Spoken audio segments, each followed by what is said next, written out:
অধিকার হয়ে আজকের এই পর্যায়ে মাঝখানে ফেসিস হাসিনার নেতৃত্বে আওয়ামী লীগ স্বৈরা শাসক হিসেবে চেপে বসেছে, তার আগে এরশাদ বাংলাদেশকে অনেক দূর পিছিয়ে দিয়েছে। আজকে বাংলার 18 কোটি মানুষ বিভিন্ন চ্যানেলে টিভি সেটের সামনে ওনার জন্য অপেক্ষা করতেছে, উনি আসবে, বাংলাদেশ আসবে। আমরা আদাবর থানা, বিএনপি, ঢাকা মহানগর উত্তর সহ এইখানে লক্ষ লক্ষ জমায়েত হয়েছি। আজকে আপনারা টিভি সেটে গেলে দেখতে পারবেন, যেহেতু আপনারা শুধু এই এয়ারপোর্ট এলাকা পর্যবেক্ষণ করছেন জানেন না, সর্বকালের সেরা জমায়েত, স্মরণীয় জমায়েত হয়ে থাকবে এটা। কারণ আপসীন দেশনেত্রী, গণতন্ত্রের মা জননী অসুস্থ ছিল মানে সারা বাংলাদেশ অসুস্থ ছিল।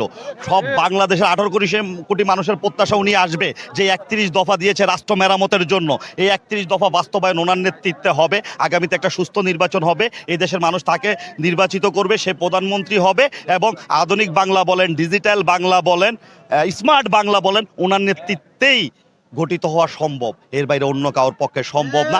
বাংলাদেশের জনগণ বুঝে গেছে, যত রোদ বৃষ্টি ঝড় তুফান আসুক, বাংলার জনগণ এই সব কিছু মলিন হয়ে যাবে ওনার চেহারাটা একটু দেখার সাথে সাথে। এইখান থেকে বেগম খালেদা জিয়া বাড়িতে পৌঁছানোর সাথে সাথে সব কষ্ট মলিন হয়ে যাবে এই 18 কোটি মানুষের।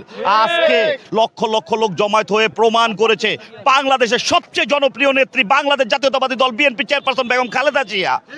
এবং এই খালেদা জিয়া আজকে 4 মাস যে চিকিৎসা করিয়েছে, সারা বাংলাদেশ 4 মাস আল্লাহ তাল্লার কাছে দোয়া করেছে, বিভিন্ন মসজিদ, মাদ্রাসা, মন্দির, গির্জা, আর সেই ডাক আল্লাহ তাল্লাহ শুনেছে।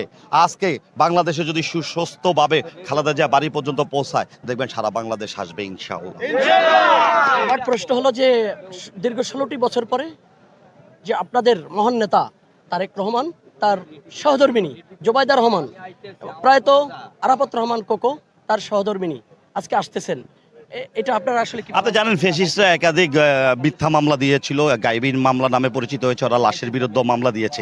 সেই জায়গায় জিয়া পরিবারের সবচেয়ে সুশীল পরিবার বলেন, হ্যাঁ, ওসমানী পরিবার, এই যা ডাক্তার জুবাইদাদের পরিবার, এই পরিবার মোগল শাসন আমলের থেকে রাজ করে আসতেছিল।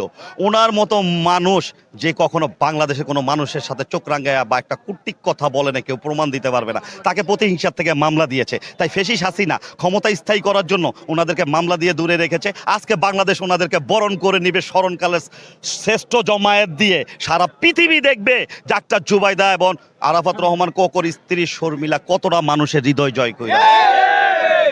যদি হৃদয় জয় না করতো তাহলে কাতারের আমির, 3 বারের প্রধানমন্ত্রী বেগম খালেদা জিয়াকে এয়ার অ্যাম্বুলেন্সে করে লন্ডন আপনি খুব ভালো একটা প্রশ্ন করেছেন। জাতীয়বাদী অর্থ কি কেউ জানে না? জাতীয়তাবাদী অর্থ সেই পশ্চিমবঙ্গ থেকে যখন অপসাংস্কৃতিক শুরু হয়েছিল, তার অল্টারনেট হিসাবে জিয়া রহমান প্রতিষ্ঠিত করেছিল। এখানে দলমল নির্বিশেষে সবাই হাসবে, সবাই সব সাংস্কৃতিক পালন করবে, সেটা ধ্বংস করেছিল ফেসিস। বাংলাদেশের ধর্মপান মুসলমানরা খালেদা জিয়ার সময় ভালো ছিল, আর গত ফেসিস বা এর আগে 9 বছর তাদেরকে ধ্বংসের শেষ প্রান্তে করেছে। তাই মিডল ইস্টে আরবের যতগুলি দেশ আছে, খালেদা জিয়ার কাছে ইসলাম হেফাজত থাকবে, খালেদা জিয়ার কাছে ইসলাম সুসংগীত থাকবে। এই কারণে কাতার কেন, পুরা মুসলিম বিশ্বই খালেদা জিয়াকে দেওয়ার জন্য প্রস্তুত ছিল।